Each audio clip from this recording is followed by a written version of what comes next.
the T-Rex of political talk.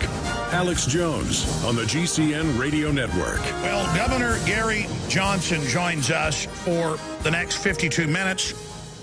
We will take a few calls starting at the bottom of the hour if you'd like to talk to Governor Johnson specifically on policies, issues, election 2012, how you can support him. He is the Libertarian presidential nominee and candidate for 2012 for president.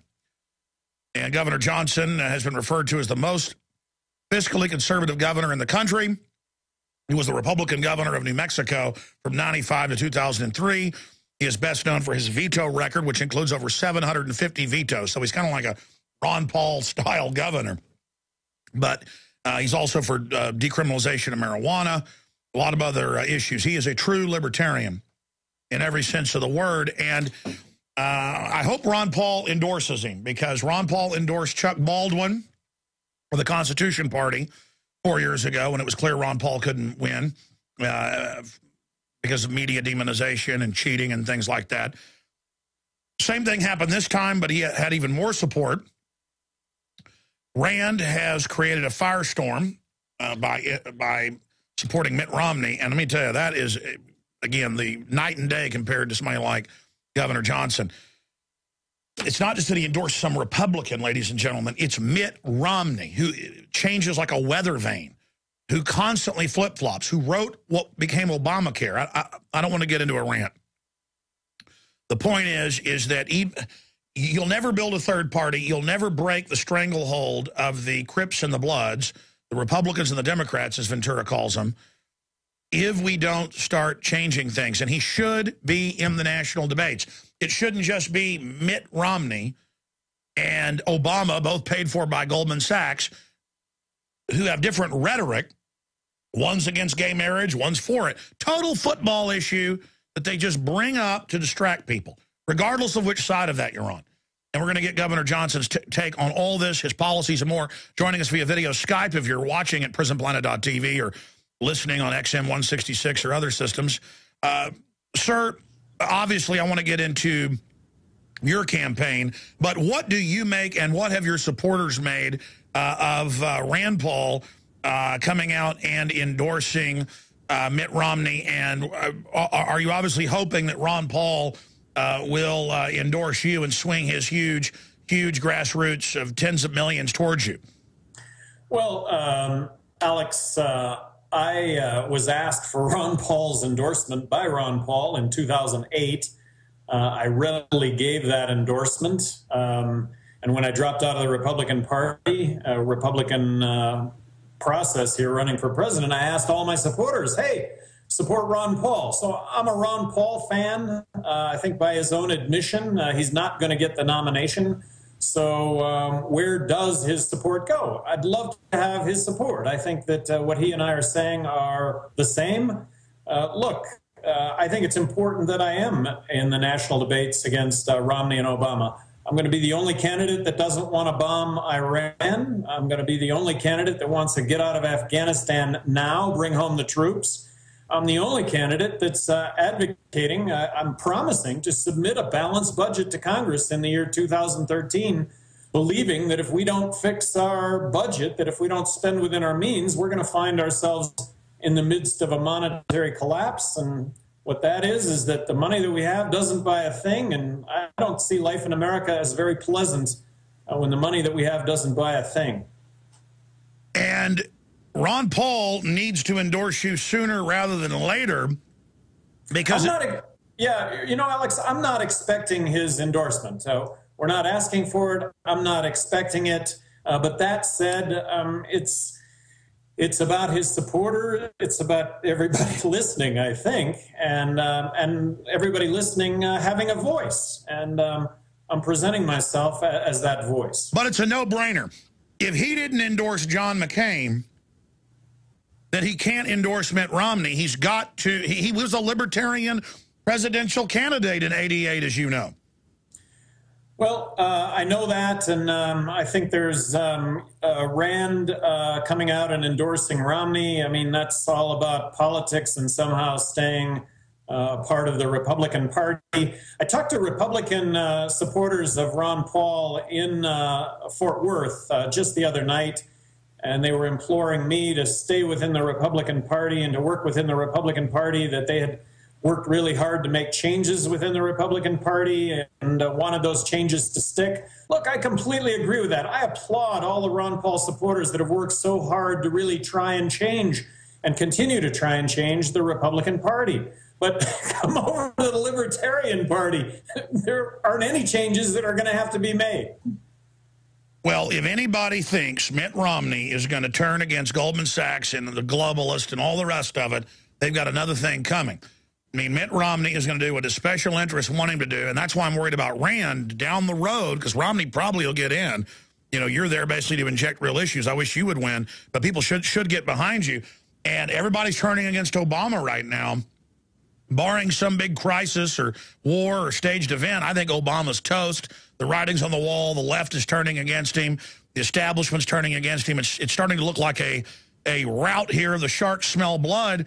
And then it's going to be Mitt Romney, and Rand Paul now has hitched his wagon to that. What's he going to do when Mitt Romney says torture is good, NDAA is good, attack Iran is good? I mean, that's what Mitt Romney stands for. It is what Mitt Romney stands for. Mitt Romney says, hey, let's balance the federal budget, but you know what? We need to grow defense spending a little bit, and we need to hold Medicare harmless. Well, you can't do that. I finished the second grade. The mathematics doesn't add up.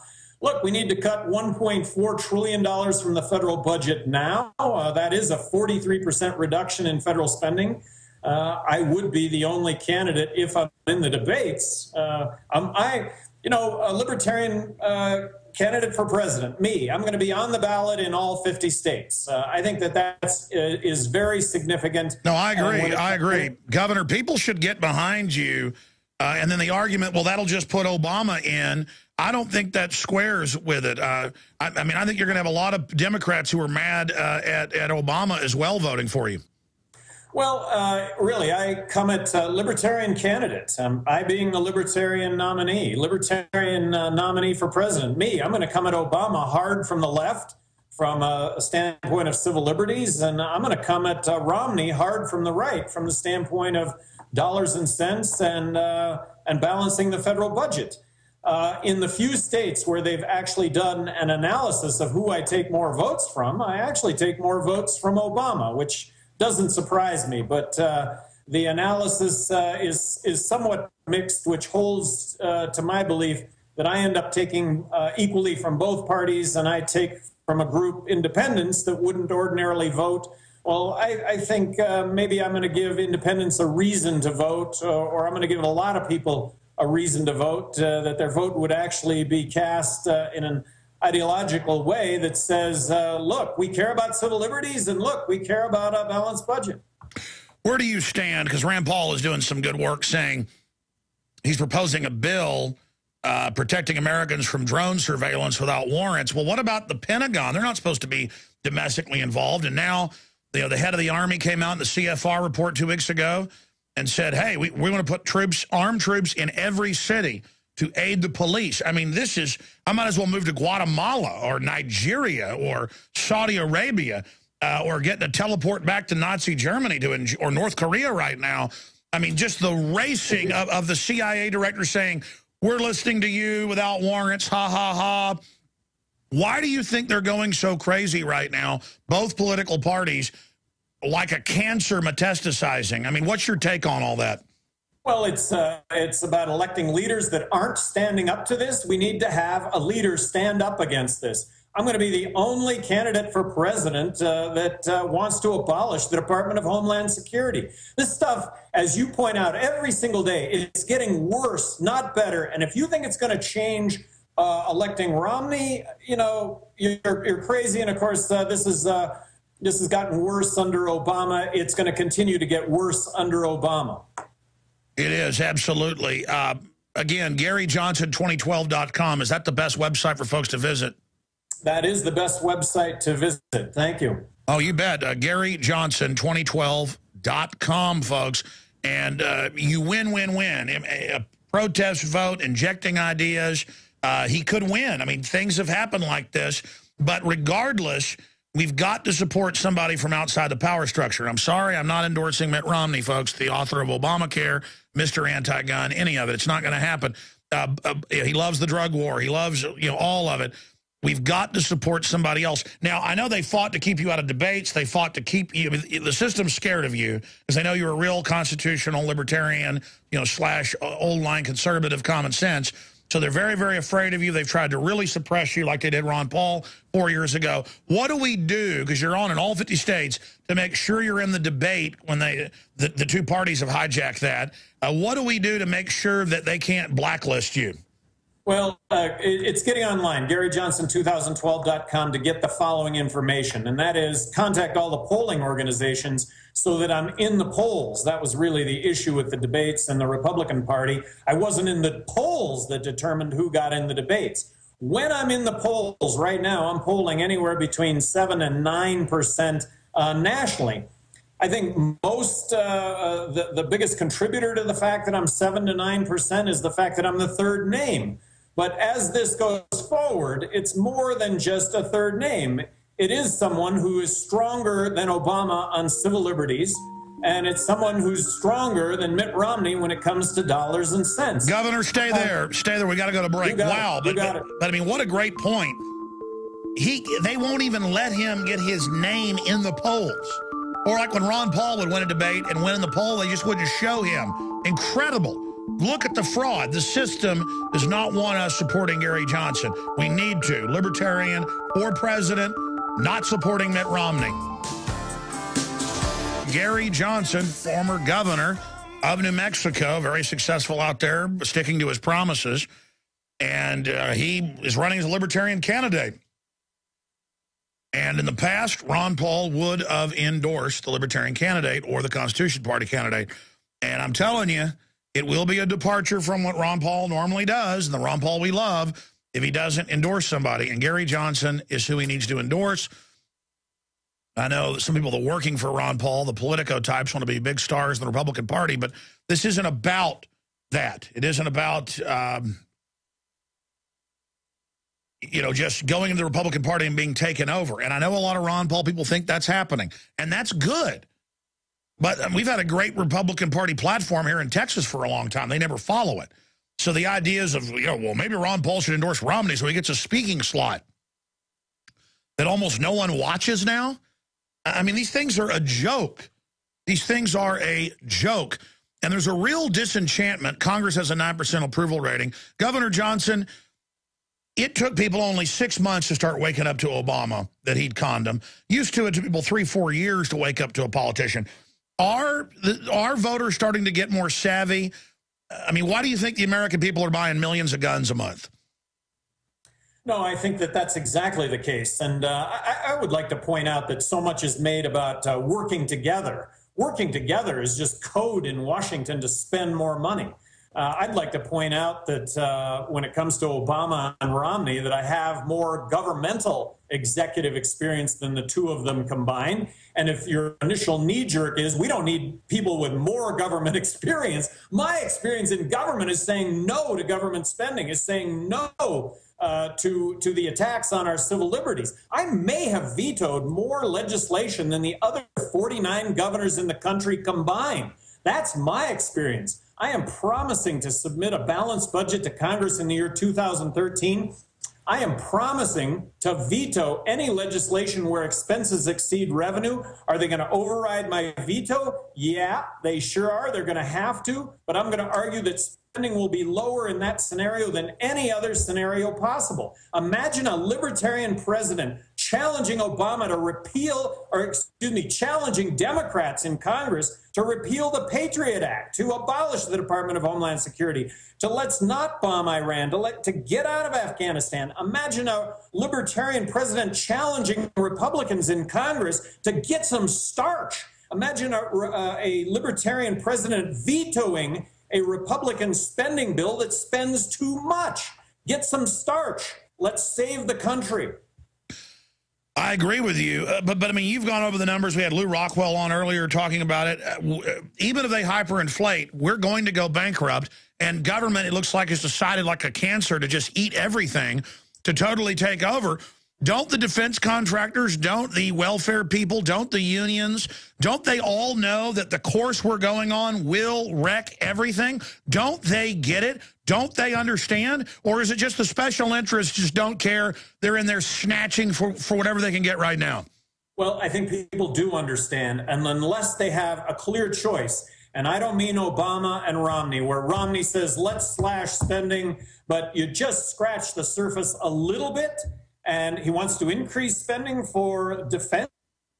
And I cringe every time I call the Department of War the Department of Defense. But we should increase spending for the Department of Defense, and we should hold Medicare harmless. Well, and for those listening, for everyone in this country, look, if we don't spend within our means, if we don't cut Medicare spending by 43%, we're going to find ourselves without a healthcare system at all. And that's what's at stake here. If we don't fix this, we're all going down together, all of us. And that would be mutual sacrifice on all of our parts. And I think really key to this, too, is mutual. This needs to be fair. And the country is anything but fair. It's up for sale. Both parties sell it. They've got their hands out. And corporations, individuals, groups, they're out to pay for it. And they do.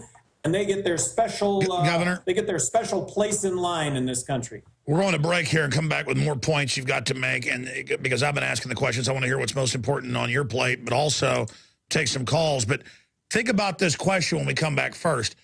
Why are they announcing TSA checkpoints on the highways? Why are they ordering 450 million rounds of hollow point 40 cal? Why are they announcing armored pillboxes? Why is the head of the Army announcing they want to put armed troops stationed in every city and admitting that it's for domestic groups, not Al-Qaeda now? I mean, this is like a science fiction movie. And in Europe, they're announcing currency controls. They may not let you leave the country. I mean, this world is going into tyranny. It's really scary. We'll get your take on that. The big mega corporations that are monopoly men, they want a giant dependent welfare class. They don't want a middle class. The system wants big government. You can have people that come out and say, oh, no, they want libertarianism. Yeah, there are some globalists who want to call it libertarianism and privatize things that are already public, but then just operate as government ripping you off. Don't confuse that Bilderberg, Peter Thiel type idea as real constitutionalism or what you call libertarianism. The ideas of drug decriminalization, the ideas of states' rights, the idea of not having a nanny state. I want to get the governor's take on the police state question I brought up with the proliferation of the military, the checkpoints, all of it here in a moment. Then your phone calls. I'll also ask me about the nanny state. California is moving into New York City, saying no soft drinks above 16 ounces, milk products will be banned, popcorn. I mean, we're actually saying this. I mean, I feel crazy when I say it. I feel like I'm lying. Even though it's in the news, my brain says that can't be true. Feels like I'm saying Martians landed in Central Park. I mean, it sounds crazy. 30,000 armed drones sounds crazy. The head of the Army saying, the Secretary of the Army 2 weeks ago, and the CFR saying, we're going to have armed troops in every city to take on the Americans. I mean, I'm ranting. We're going back to the governor. Governor, you heard my question, my diatribe about the accelerating, not even federalization, but militarization of everything and shifting from it's for Al-Qaeda to it's for libertarian right-wing extremists. What do you make of this, and what would you do as president? What will you say in the debates about this issue? Well, the root of all evil are politicians that want to get elected to save you and I from all of the what's bad in the world, whether that be drugs, whether that be the illegal immigrant, whether that be poor health care, whether that be the terrorist threat. And so we need to bomb Iran, and we need to get in an endless war in Afghanistan. And so it's politicians at the root of all evil, creating with the executive, with the president, new agencies to address all these fears. And then the bureaucrats that run amok to go along with this. Look, I will tell you, as governor of New Mexico, my experience, good government was easy. It wasn't hard. And it started with looking at issues first and politics last. Don't discount electing a president of the United States beholden to no one, that goes in, and if no laws change, being able to control all these agencies because the President of the United States appoints the heads of all these agencies, because the President of the United States appoints the heads of all and the membership of all boards and commissions, the President of the United States controls rules and regulations. The President of the United States controls exactly what it is that you are talking about right now, because these are all being driven through the various bureaucracies. That can come to an end, electing a president of the United States that's actually going to bring leadership as opposed to status quo and being bought and paid for. Very well said. Now, again, getting back to Ron Paul here briefly, Ron Paul says let the states handle it with abortion and things. But then you get off into other issues that, that are national sovereignty issues. You mentioned illegal aliens. Well, they use the illegals as an excuse to put in biometrics, but then don't even use it against them. Bank of America, wants 3 forms of ID for my crew members. We've been in there and shot video of it. One of my guys who had a bank account there. But an illegal can come in with a fake consular matricula. You can almost get out of Cracker Jack boxes. I understand immigrants are hardworking. Many of them are actually do help the economy. My issue is not with them. It's that the government, Republicans as well, give them welfare, get them on the system, teach them victimology and all of this liberation theology. I mean, when I was in high school at Anderson High, they were teaching us, that America was evil and Mexico is going to take over. And this was white teachers doing this, by the way. I mean, this is what the government wants, is to kind of break things up, have us at each other's throats. And I understand you represented a border state there in New Mexico, but you can't have the illegals here, and you got to kick them out because of the welfare. I mean, they come across the border, they have their kids, I have to pay for it, and then the illegals end up becoming Democrats who vote 90% of the time to try to ban my guns. So that's why I have the problem with the illegal alien. So how do you deal with that as president? Well, I think we make it as easy as possible for someone that wants to come into this country and work to get a work visa.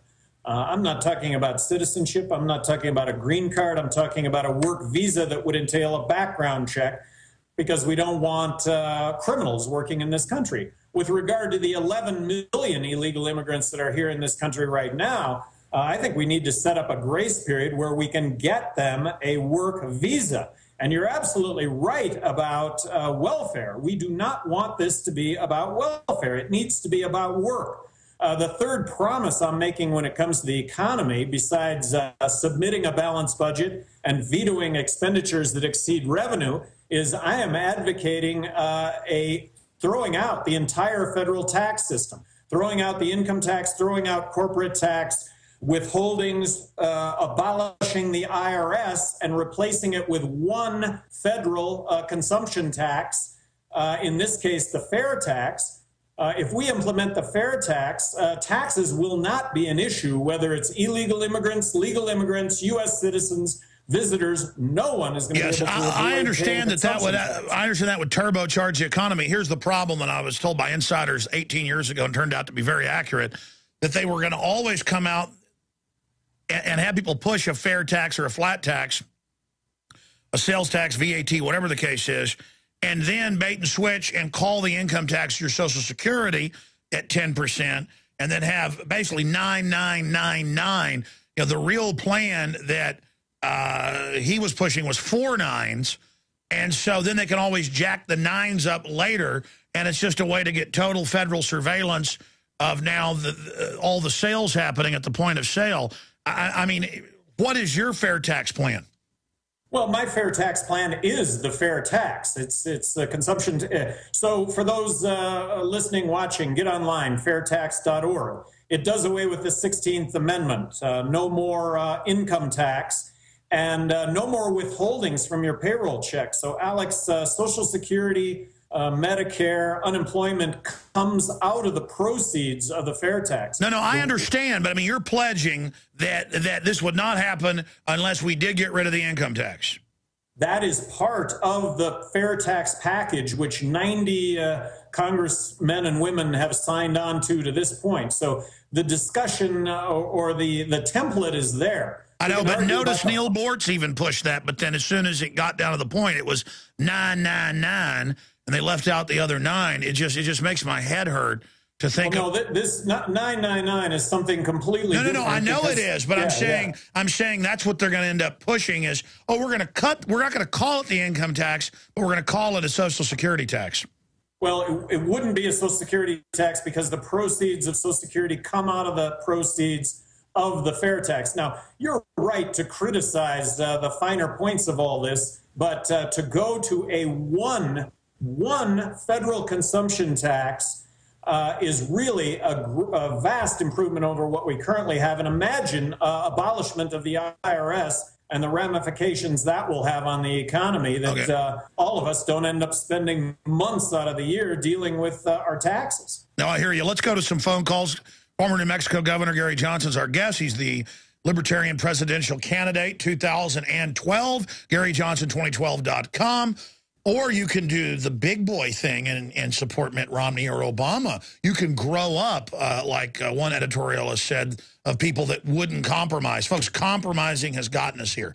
And if it was real compromise, I might be for compromise occasionally.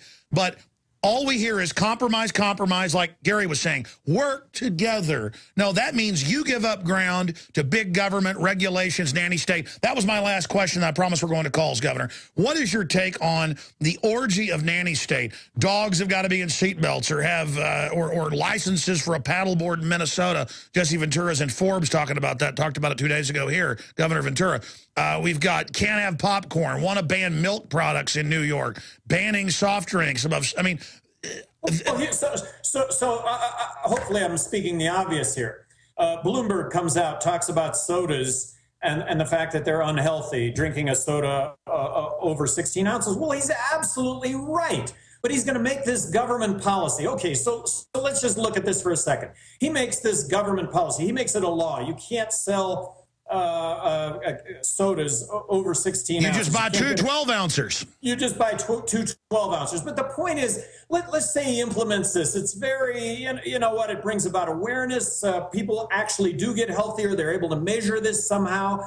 But that's Bloomberg. He puts it into play. But then his successor, because it actually is showing, and I don't think it would have anything to do with his law. It would just have to do with the awareness that went along with it. But then his successor comes along and criminalizes a 32-ounce container, criminalizes activities that otherwise wouldn't be criminal. You know, this buckling up the dog. The fine for not buckling up your dog is higher than the fine for not buckling up your child. Exactly. That's where it goes to. It isn't the initial thought. The initial thought is well-intended, and it really does have a basis in better human behavior, healthier human behavior. Yeah, but you can't have the government telling you what size drink you can have. Exactly, because the ramifications of this is you end up criminalizing the 32-ounce container. And then you end up with a bureaucracy that's going to roam the streets to make sure that, oh, there's somebody with a really big cup.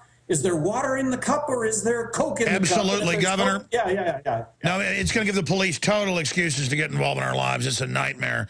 Let's talk to, there's so many callers here. Let's talk to Keith in Pennsylvania. You're on the air with Governor Johnson. Go ahead. How you guys doing? Pretty good. Just real quick, I wanted to let you know how I woke up. I was laid off of my job in 2009, and I all of a sudden had all this time on my hands to do research and find things out. And it also led me to a hobby of mine, which turned into my career of playing poker online, and that's how I made my living. I'm sure you guys are aware of everything that's going on with that now. So I was just curious to know where Gary Johnson stands on, me being able to make a living with online poker. Yeah, where are you on online? Where are you on online gaming, sir? Well, I reached out to the poker players. This was well over a year ago, and said this is crazy. This should be a U.S. enterprise.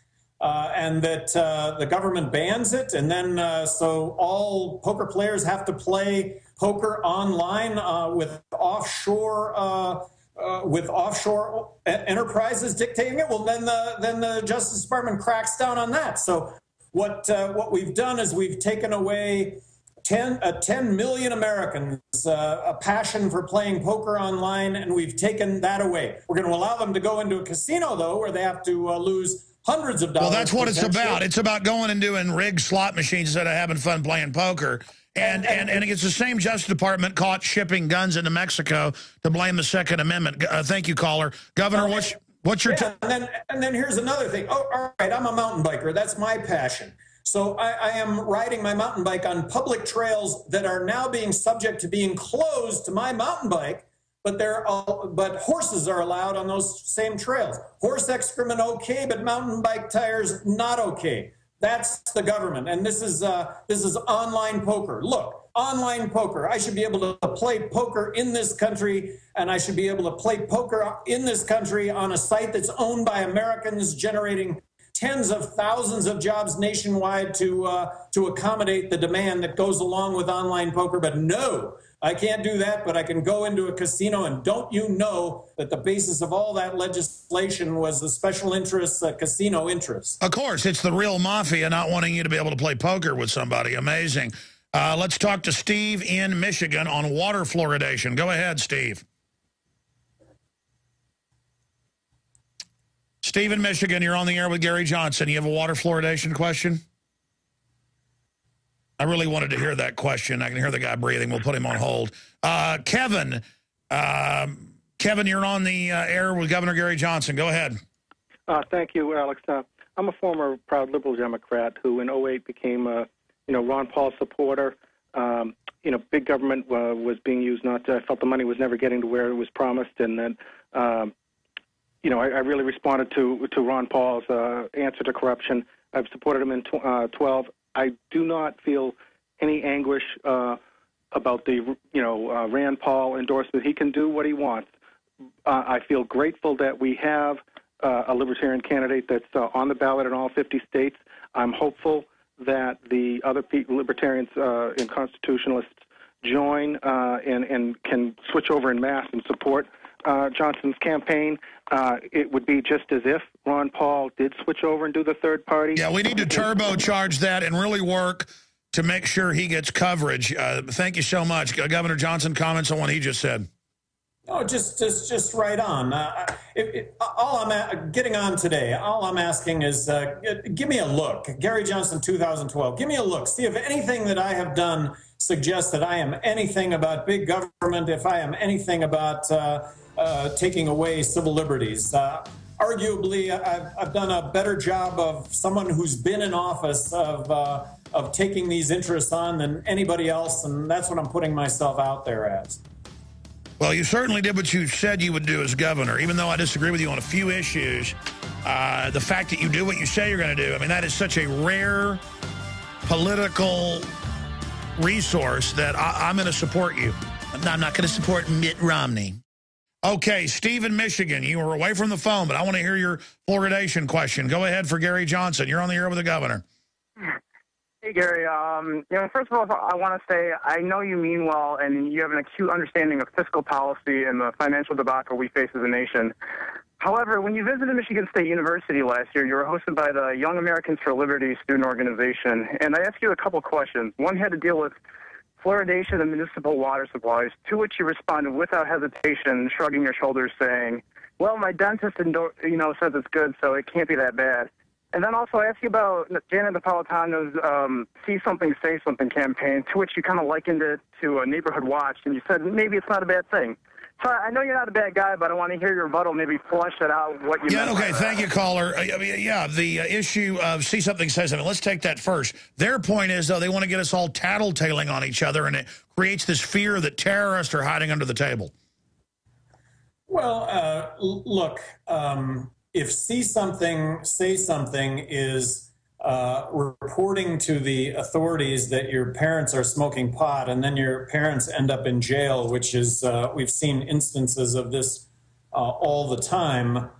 No, that's not a good thing. So, Steve, I really always want to be honest and forthright, and the see something, say something in terms of no TSA, in terms of no Homeland Security, and gee, if you really do see something, that you should report it. Exactly. I mean, if I see somebody doing something illegal, I will call the police or do something myself. You're for getting rid of Homeland Security. I mean, that answers, you said that before he came on. Well, so my point is that this is the kind of thing, without government, this is the kind of a thing that we can rely on. Fluoridation. Look, I don't want to make it a federal government program to fluoridate the water, but if your city's fluoridating the water and it's something that you're absolutely opposed to, then that's where that issue should reside, not certainly with the federal government. Sure, I think those are good answers, and we can further educate you on those things. Real fast, let's talk to Dan in New Mexico. Last caller we have time for. Sorry to the other callers. Dan, go ahead.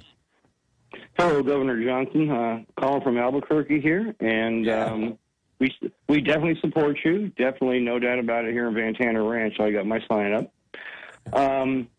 A couple things. First is I'd like you to address how you would get homeschoolers better supported. We only got about a minute and a half. Okay, homeschoolers, what else? And number two is that I do think that you can win. I think it's a money issue. I'd like to help with that. I'd like to call the Utah office. Can you give me a name to talk to? Get online, GaryJohnson2012.com, talk to Grant. And, okay, thank you. We got to jump, but folks, even if the point of supporting is to get the word out. Bottom line, you only lose by not trying. Governor, real quick, what's your view on homeschooling and the assaults on that? Well, I'm an absolute supporter of homeschooling. So when it comes to the federal government and what should the federal government do regarding education, abolish the Federal Department of Education. Give all this back to the states, 50 laboratories of innovation and best practice, and that's exactly what we'll have. But get the federal government out of education. Established in 1978, look at educational performance from 1978. It's gone straight down. Now. Governor? Nothing to suggest value added. Absolutely. Candidate for president. Thank you so much, Gary Johnson.